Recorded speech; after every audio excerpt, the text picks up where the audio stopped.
திமுக கூட்டணியில தான் திருமாவளவன் இருக்கிறாரு. அவர் என்ன சொல்றாரு, எங்களுக்கு எங்கேயுமே கொடியேத்த முடியல. இந்த ஆட்சியில கடுமையான நெருக்கடி இருக்கு. எங்களுடைய உணர்வுகளுக்கு மதிப்பில்ல. இன்னும் சொல்லப்போனா நேற்று அவர் பேசின பேச்சுல சொல்றாரு, நாம் யாரையும் நம்பி இருக்க வேண்டிய அவசியம் எதிர்காலத்தில் இருக்கக்கூடாது. ஏன்னா நம்ம அடுத்து மத்தவர்கள் எல்லாம் தாங்கி பிடிக்கிற நிலைமையில இருக்கிறோம். அதே மாதிரி பல காவல்துறையினர் எங்கள் மீது அடக்குமுறை செய்றாங்கன்லாம் புலம்புறாரு. அவர் தான் கூட்டணியில இருக்கிறாரு. அவங்க அவங்க அவங்க மூலியமா தான் ஆட்சிக்கு வந்ததுன்னு சொல்றாங்க திமுகவ. ஆனா அவர்கள் புலம்பிக் கொண்டு இருக்கிறார்களா இல்லையா?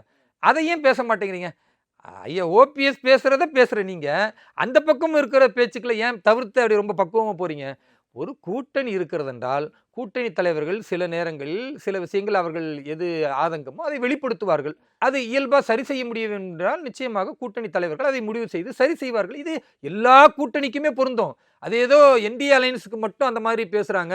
திமுக அப்படி பேசவே இல்லன்னு இருந்தா நீங்க சொல்றது நியாயம். இது இவராவது ஒரே ஒரு விஷயம் தான் சொன்னாரு. திருமாவளவன் 100 விஷயம் ஆட்சியாளர்களுக்கு எதிராக குறை சொல்லிக்கிட்டே இருக்காரு. கம்யூனிஸ்டுகள் தொடர்ந்து குறை சொல்லிக் கொண்டே இருக்கிறார்கள். திமுக ஆட்சிக்கு எதிராக புலம்பிக் கொண்டே இருக்கிறார்கள். அப்ப அதையெல்லாம் பேசாமல் ஒருதலை பட்சமாக நீங்க கேள்வி கேட்பது தான் எனக்கு வியப்பா இருக்கு.